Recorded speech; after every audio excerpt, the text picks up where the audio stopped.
Chers amis auditeurs, c'est une spéciale. Je vous demande de vous arrêter.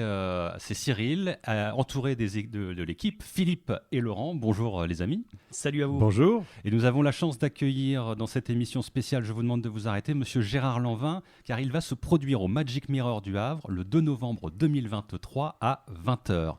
Bonjour Gérard Lanvin. Bonjour à vous tous. Bonjour.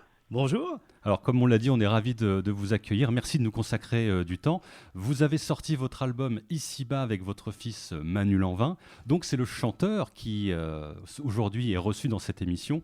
Et on a cru comprendre que c'était votre fils qui avait composé les musiques et qu'il vous a proposé d'écrire les paroles. Alors, la question qu'on a envie de vous poser pour commencer, c'est comment est né ce projet et pourquoi maintenant ?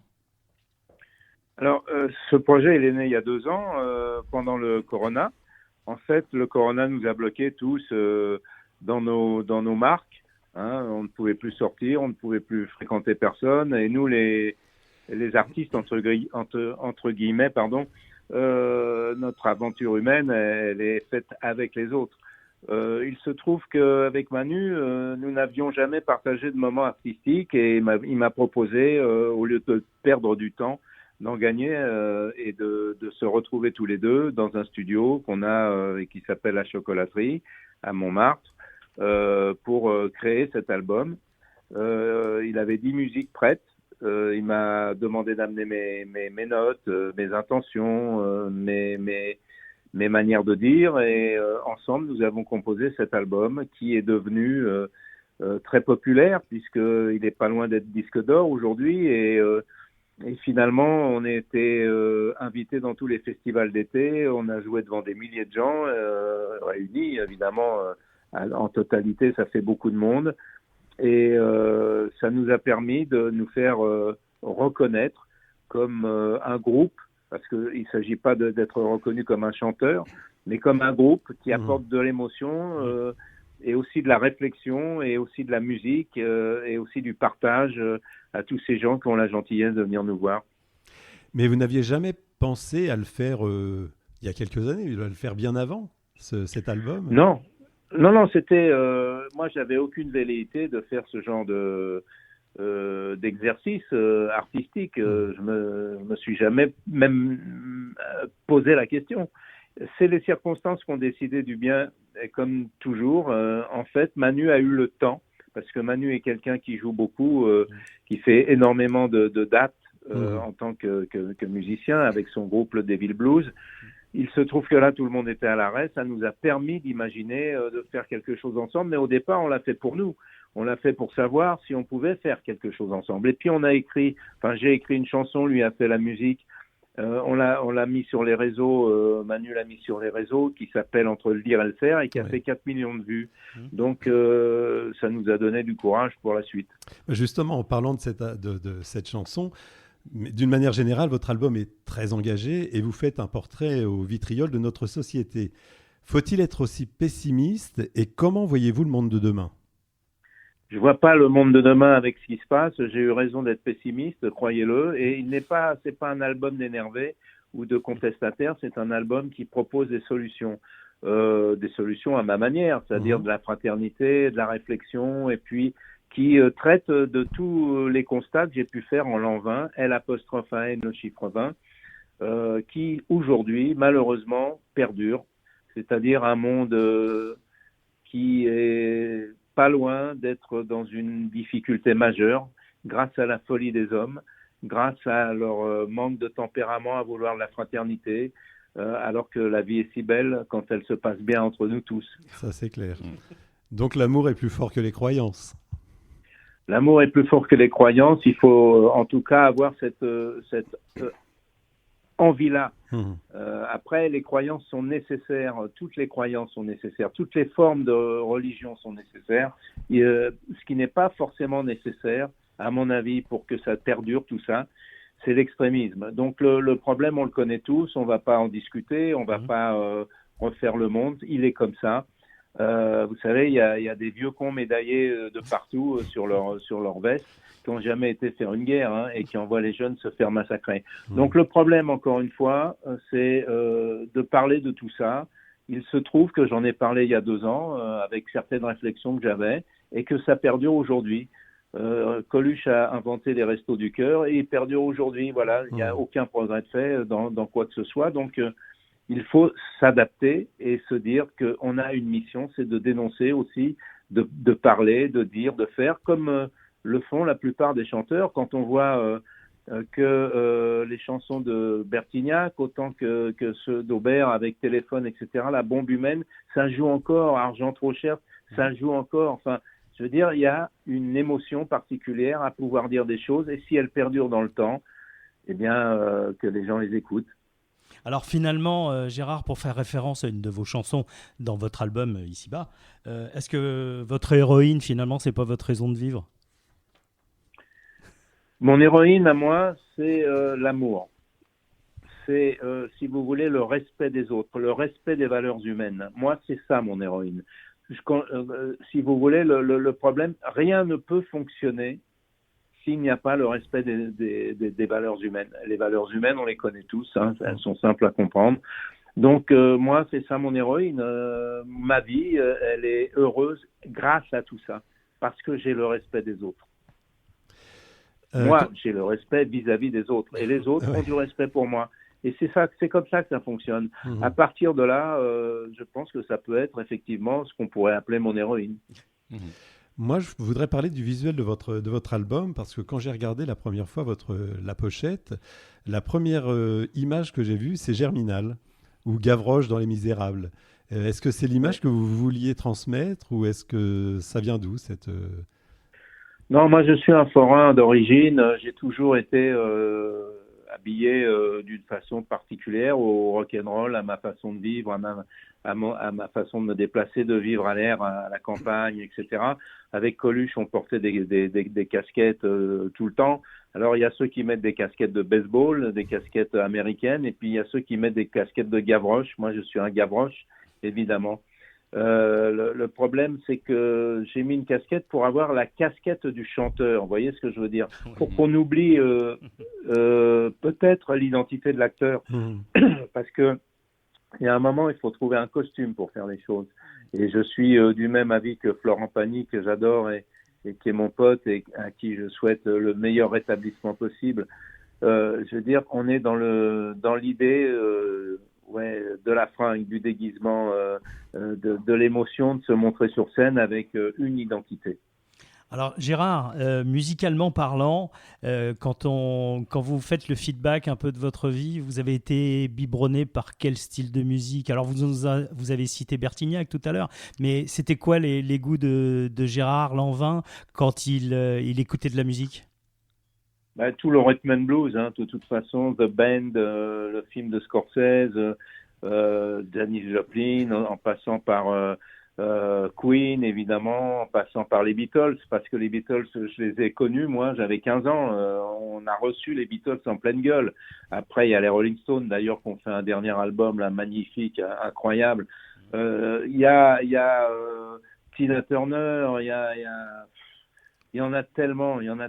Il y a aussi évidemment beaucoup de Français. Il y a Dutronc, il y a mon ami Eddie Mitchell, il y a Johnny bien sûr, mais il y a c'est Otis Redding. C'est très très vague, c'est très vaste, mais aussi difficile à donner toutes les références. Il y en a tellement. Puis il y a le rap aussi. Il y a NTM, moi que j'ai beaucoup aimé. Il y a plein de gens qui sont aujourd'hui à faire perdurer des musiques en créant de nouvelles émotions musicales. Tout ça, c'est important, la musique évolue. Mais moi, ma base, c'est le blues et le rock'n'roll.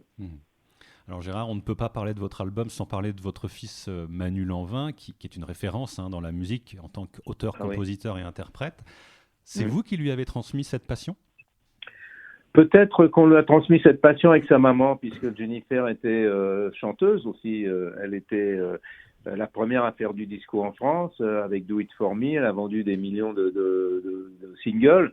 Et si vous voulez, elle allait enregistrer dans les studios. Et Manu, quand on l'emmenait avec nous, il se mettait à la batterie. Il avait si vous voulez, ces ambiances-là dans la tête. Et puis, on connaissait énormément, forcément, de par comment dire, l'identité de Jennifer là-dedans. Elle a rencontré énormément de musiciens. On était amis avec Téléphone, avec Trust, avec beaucoup de gens qui venaient à la maison. Et Manu a été élevé là-dedans, dans ce contexte-là. Donc, il a toujours vécu au milieu de la musique. On écoutait tout le temps de la musique.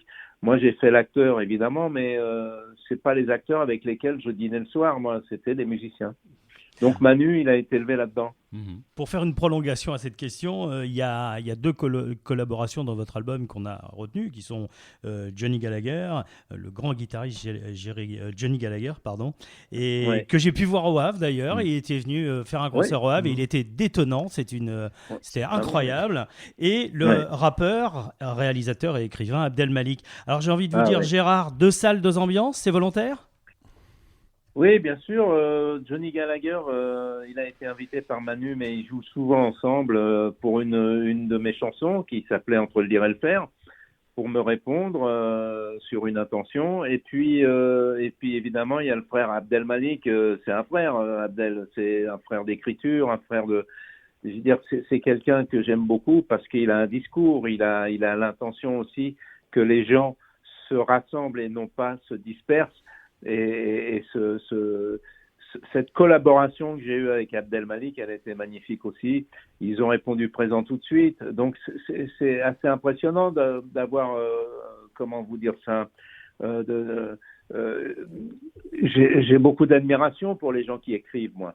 Donc, j'ai l'admiration pour plein de gens comme Lavilliers, comme Lerita Mitsuko, comme...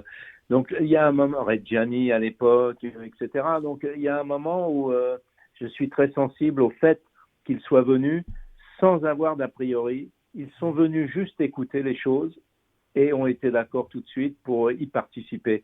Et ça m'a rendu heureux et aussi rassuré. Alors, l'autre question qu'on a envie de vous poser, c'est quand vous êtes sur scène avec les musiciens, est-ce que votre métier d'acteur vous a influencé pour votre jeu scénique ? Non, justement, j'ai pas de jeu scénique. C'est-à-dire, j'essaie de vivre mes mots, de les partager avec les gens, mais il faut pas en faire 10 tonnes justement, parce que cet album ne mérite pas qu'on fasse le chanteur avec des effets, si vous voulez. C'est des pensées, c'est des messages plus ou moins reçus. C'est comme les gens les veulent. Mais je vais pas m'amuser à faire un spectacle, moi. Moi, je fais si vous voulez, j'ai 10 personnes derrière moi. J'ai des choristes, j'ai des musiciens de ouf, j'ai mon fils, et ça suffit à faire le spectacle. Donc, il n'y a pas d'intention particulière à se trouver une identité de chanteur en étant un homme de scène, si vous voulez. En fait, ce qu'on pourrait dire, sans se prendre pour évidemment, ça ressemble plus à ce que faisaient des chanteurs à texte que des chanteurs populaires comme pouvait l'être Claude François, si vous voulez. Ce sont quelque part des chansons à texte. Bien sûr, mais ça c'est des chansons à texte qui, si vous voulez, ne vous proposent pas de faire de danser en même temps, vous voyez ce que je veux dire. Alors, vous connaissez la salle du Magic Mirror, où vous allez venir chanter prochainement. D'ailleurs, vous y avez tourné le clip de la chanson « On le dit sauvage, on le dit brutal ». Qu'est-ce que vous aimez dans cette salle qui est quand même très particulière ? Son côté très particulier, justement. C'est une salle magique, Mirror. Mais franchement, moi, je suis très réceptif aux endroits et je me suis senti tout de suite bien, d'abord parce qu'on a été accueillis avec tellement d'amitié, tellement de gentillesse. C'est parce que c'est au Havre, par les gens qui s'en préoccupent. Cette salle, elle est magnifique, quoi. Personne ne peut dire le contraire ou avoir un a priori sur cette salle. Donc, elle est en bois, il y a du vitrail, il y a une lumière absolument incroyable. Et moi, j'ai répété avec Manu, c'était mes premiers émois, si vous voulez, les répètes d'un truc qu'on essayait de composer ensemble avec les musiciens. Et puis tout d'un coup, ça a pris, on est resté une semaine là-dedans, et puis on a voulu le filmer pour nous, pour avoir un souvenir. Il se trouve que c'est passé sur Culture Box Oui. et que de revoir tout ça, c'était très émotionnel parce que j'avais pas revu les images depuis. Et je n'ai qu'une envie, évidemment, là, c'est d'y retourner et de donner ce spectacle, de le proposer aux gens qui vont venir le voir dans cet endroit qui a été le début de mon aventure à ce niveau-là, quoi. Bah, on y sera, Gérard. Ça, je peux déjà vous le dire. On sera présent, déjà. Merci mille fois. Mais c'est normal, c'est normal. Et en plus, l'album, on l'a préparé pour l'émission, mais on l'avait déjà écouté avant. On avait vu votre clip avant et on a effectivement vu votre concert sur Culture Box. Et ça nous prend un peu, et c'est pas péjoratif dans ma bouche, la tête, parce que Philippe, tu commences à chanter la chanson de Gérard tous les jours. Je t'entends tous les jours la chanter. Donc ça, c'est effectivement un texte qui prend bien et qui pour nous nous parle. Alors, merci. Gérard, vous venez au Havre. Alors forcément, je vous pose la question. Nous, les Havrais, sans faire offense à Johnny Hallyday, mais notre Johnny au Havre, c'est Little Bob. Little Bob. Eh oui. Il sera là ? Vous le connaissez ? Eh oui. Ah bah, Little Bob, je l'ai rencontré au Havre. Il est venu voir Manu. Il est très pote avec Manu. Là, le 6 novembre à Paris, on fait une soirée pour les 120 ans de Harley Davidson. Manu s'en occupe. Et évidemment, Little Bob est de la famille. Il sera du coup, évidemment. Bah, ça fera plaisir de revoir Little Bob. Le Havre, vous le connaissez un petit peu ? Non, pas vraiment. Pas vraiment ? J'ai pas eu le temps de visiter le Havre parce que nous sommes arrivés en plein confinement. Ouais. Donc tout était fermé. On est Mmh. restés enfermés, nous tous ensemble, après avoir fait évidemment tous ces tests à la con qu'on nous demandait de faire. Et parce qu'aujourd'hui, le corona circule encore, mais plus personne ne vous demande quoi que ce soit. Donc on sait, voilà. Il y a un moment où c'est les aventures humaines ont permis qu'on s'enferme tous ensemble pendant 10 jours, mais enfermer veut dire ne pas visiter. Oui. Tout à fait. Par contre, vous connaissez quand même notre maire, Édouard Philippe, quand même, oui. Gérard. Mais j'aime bien Édouard Philippe, moi. J'aime bien Édouard Philippe. Ouais, il me dérange pas, Édouard Philippe. Non. Je l'ai vu l'autre jour. Non, mais je ne suis pas politisé du tout. Moi, j'en ai rien à foutre des politiques. Hein. C'est l'homme que vous aimez bien. C'est l'homme que vous aimez bien, en fait. Mais voilà, c'est l'homme que j'aime bien, tout à fait. Et il y a des hommes que j'aime pas du tout et des hommes que j'aime bien. Et Édouard Philippe fait partie des hommes que j'aime bien. Ok Gérard, est-ce que maintenant vous pourriez nous présenter vos musiciens, les musiciens qui vont vous accompagner pendant toute votre tournée et en particulier au Magic Mirror du Havre ? Vous présentez mes musiciens, vous savez, c'est des gens qui viennent et qui ont été réunis par Manu. J'ai leur prénom. Moi, si vous voulez, quand Manu propose quelque chose, il le fait à fond, avec des gens qui sont des gens qui ont un tempérament, qui ont de la volonté, mais aussi qui ont l'amour de ce qu'ils font. Et j'ai des très grands musiciens avec moi, j'ai cette chance-là, j'ai 2 grands choristes aussi avec moi. Et faites-nous confiance, en tout cas, les gens qui ne nous connaissent pas encore ou qui ne connaissent pas notre travail par rapport à l'album, faites-nous confiance. C'est à chaque fois qu'on a été quelque part, on a mis le feu. On a mis le feu avec ces musiciens-là, ce groupe-là. Après, mes chansons, c'est autre chose. Mais Manu a su mettre en musique mes mots avec des thèmes musicaux qui emmènent tout le monde à chaque fois. Alors Gérard, on arrive tranquillement à la fin de cette interview. Aujourd'hui, quels sont vos projets ? Alors, il y a cette tournée, effectivement, avec l'album Ici-Bas, mais est-ce qu'il y a d'autres projets sur lesquels vous êtes en ce moment ? Moi, je viens de finir un film là pour Netflix, donc qui sortira en juin 2024, qui s'appelle T-Max. Ensuite, là, je vais faire cette tournée et je vais ensuite faire le film 4-0, qui est la suite de 3-0, avec Fabien Antoniente, un film qui traite du football, donc il y a beaucoup de choses à dire sur le football aujourd'hui. Je dois faire aussi un film avec Olivier Marchal qui va se passer à Las Vegas, un thriller, donc ça c'est après. Ensuite, j'ai une série à faire pour Canal+, avec Philippe Guillard et Olivier Marchal comme acteurs avec moi. Voilà, il y a beaucoup de projets. Le problème, c'est que pour le coup, ils sont en route. Est-ce qu'ils vont se faire ? J'espère. On croise les doigts. Bien on sûr. croise les doigts. Voilà, mais en tout cas, nous, ça nous fait voulez, toujours... Aujourd'hui, ils vont au jour le jour. Moi, ma priorité aujourd'hui, c'est de partir mardi et de commencer à répéter au Magic Mirror ce qu'on va offrir aux gens avec beaucoup d'amour, beaucoup d'amitié et beaucoup d'envie.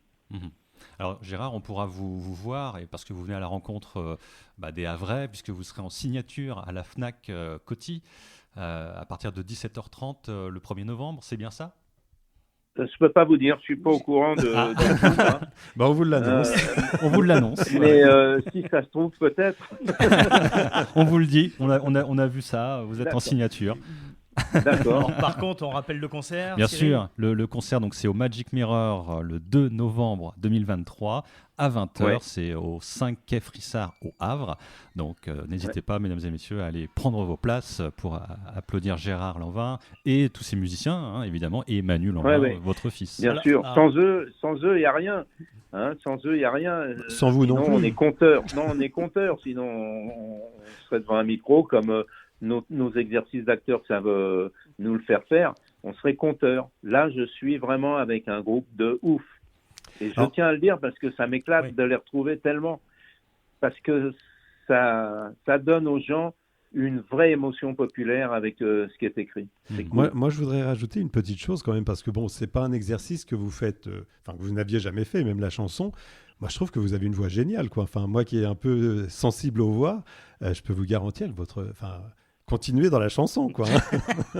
Écoutez, on continuera dans la chanson et je vous remercie de votre compliment parce que c'en est un, merci, parce que j'en sais rien moi-même, mais le problème, encore une fois, c'est qu'on continuera si les gens nous aident à continuer, comme vous le faites avec les médias et comme le public le fera en venant acheter des places et nous voir pour pouvoir que les gens du Magic Mirror puissent dire à d'autres non, Lanvin, il remplit, c'est bon. Ouais, c'est clair. Voilà, c'est grâce aux autres qu'on existe. On va quand même vous remercier. Et moi, j'ai une petite pensée quand même par rapport à votre interview aujourd'hui. Je vous remercie, Gérard Lanvin, de consacrer du temps pour les médias locaux. Je voulais le dire. Et Ils vous sont le faites. importants pour moi. C'est gentil à vous, sincèrement, parce que c'est aussi important pour nous de vous avoir et de promotionner aussi votre spectacle qui, je sais déjà, sera formidable. Je profite aussi de remercier et du fond du cœur Françoise, j'en ai avec Doux. Ah oui, Françoise Doux, mon Dieu, ça fait 2 fois que je l'appelle Florence. Françoise Doux, donc ça lui va bien. Ouais. Non, sincèrement, on la remercie, elle a vraiment été géniale aussi et je voulais la citer quand même à la fin de l'interview. C'est gentil, merci pour elle, elle est avec moi et on vous remercie. Alors Gérard, on va diffuser un des titres de votre album sur donc la radio, West Track Radio, la radio du Havre. Ça s'appelle « Je suis une personne ». Est-ce que vous pouvez nous en dire quelques mots avant de la diffuser ? Écoutez, en vitesse, puisque je dois quitter le lieu dans lequel je suis là, mais Je suis une personne, c'est une chanson que j'ai écrite pour tous les réservistes, les militaires, les gens qu'on rappelle pour faire des guerres inutiles souvent et qui parlent de cette émotion particulière. Oui, on va défendre le territoire, oui, on défend la bannière, mais à un moment, c'est dans des pleurs et dans des circonstances dramatiques. Et parfois, c'est pas forcément ce que les gens retiennent, c'est-à-dire l'expérience des anciens. Donc voilà, c'est une chanson émotionnelle sur le fait, effectivement, que des vieux cons médaillés de partout envoient nos jeunes se faire flinguer pour rien, souvent. Merci infiniment Gérard Lanvin de nous avoir accordé ce temps et puis on vous souhaite le meilleur pour la suite. Et chers auditeurs, écoutez, découvrez, si vous ne l'avez pas encore entendu, Je suis une personne. Merci Gérard Lanvin. Merci beaucoup à vous tous. Merci. Merci à vous. À la nuit tombée, tout peut basculer. Dans le champ de vision, pas le temps des questions. C'est pas passé loin. On verra demain.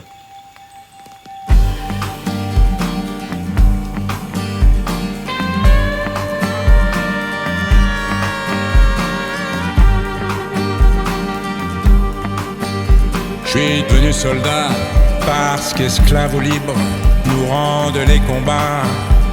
Mais si mes jambes plient, mon corps succombera. Mon corps succombera. Au milieu du vacarme, les lois sont silencieuses. Sous les pierres et les affronts, pour de funestes raisons, nous nous battons. nous nous battons.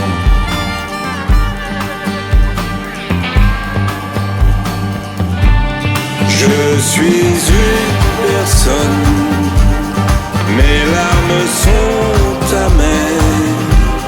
Je ne désire pas les ténèbres en ravageant la terre. Je suis juste une personne, les larmes de mes frères, nos larmes de misère nous unissent dans l'enfer.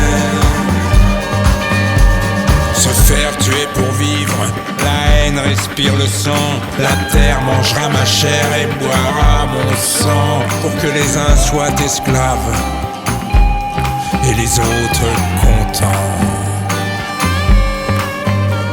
Aujourd'hui n'est pas mon jour, demain sera mon tour. Le diable a grandi l'enfer des soldats de la terreur, de la terreur, de la terreur. Je suis une personne, mes larmes sont amères. Je ne désire pas les ténèbres en ravageant la terre. Je suis juste une personne, les larmes de mes frères, nos larmes de misère nous unissent dans l'enfer. Oh oui, je suis juste une personne, les larmes de ma mère qui m'a montré la lumière sont des larmes de colère.